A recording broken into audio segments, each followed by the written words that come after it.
Hello everyone and welcome to Great Deltan.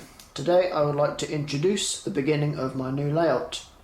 So in case you haven't noticed, I am in a different location. There's been a lot of change over the last 2 months and I will explain it all. But just for now, we are in a house and I am building a new layout in this single garage. So let me take you back to August, September time when I decided to dismantle the original Great Deltan due to a number of issues which I'm not going to go into in this video. If you would like to know, you can watch any of my previous videos. So then I wanted to build the temporary layout in the shed, which was just a little bit of track and some basic scenery, something that I could run and see me through till next summer when I was supposedly meant to move. However, some differences within the plan of ours happened and we got the opportunity to move a bit sooner. For any long-term viewers of the channel, you know that I have 2 young children and it was more beneficial if we were to move out of the house, out of the van into a house as soon as possible. So we did, we moved before Christmas and now we are renting a house which we should be in for the next 3 to 5 years. I had to dismantle the temporary layout, however that wasn't too much of a heartbreak as I'd only put about 3 weeks worth of work into it and about £200, and I did get a fair bit of use out of it during that time, to be honest, and everything was nice and stress-free running and it was a good little layout while I had it up. So now we're renting and the house came with this single garage. The landlord was very lenient with what we want to use it for, so I thought, well, this would be a perfect space for our layout. The garage is single skin, it's only a single brick wall, but it's a little bit more protected than the shed.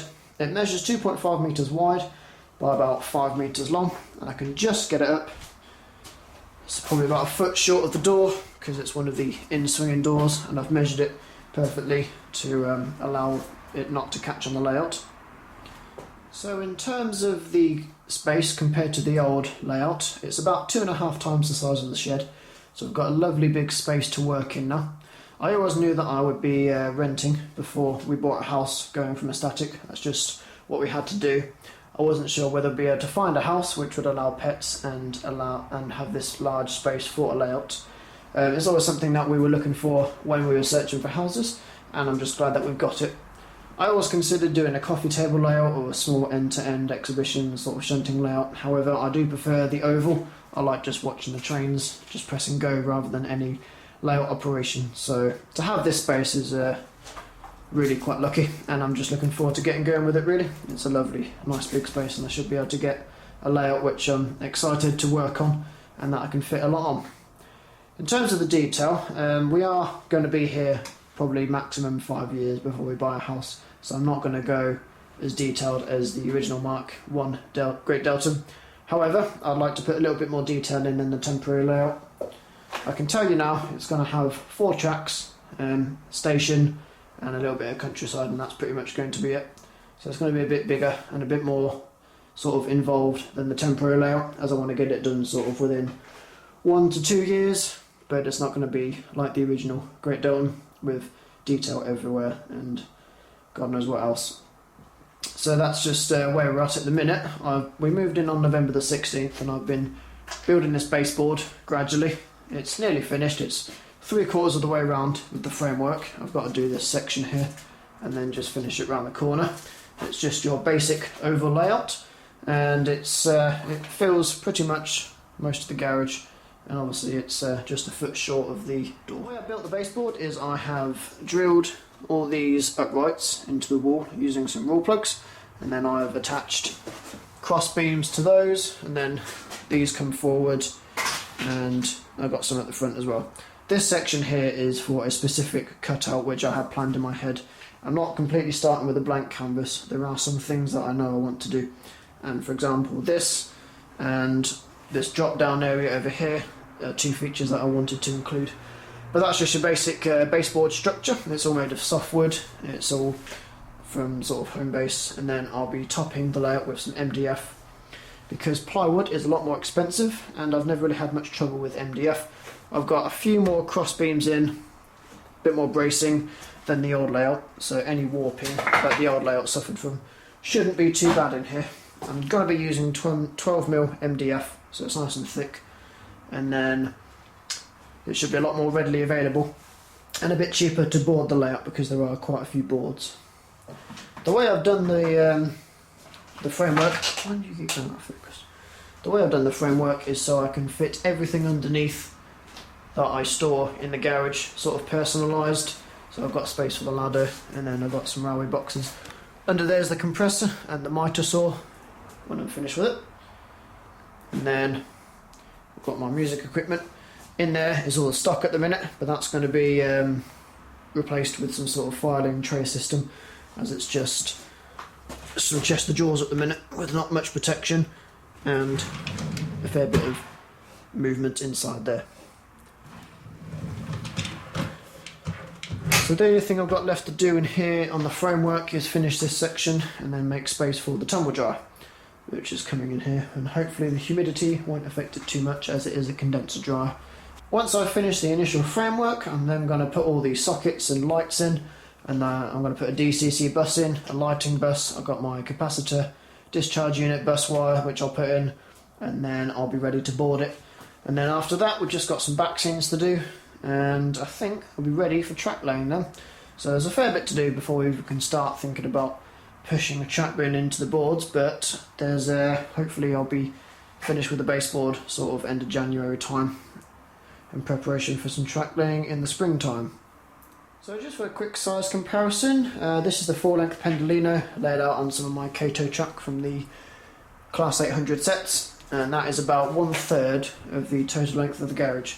So we've got a good nice space for the Pendolinos to stretch their legs, have some full speed running. All track will be Pecco Flexi track, and so we've got nice broad radius curves, super elevation, that's the sort of thing I like. So if I stand over here, you can just see how small that Pendolino looks. And when I zoom in, we're made for some lovely running shots.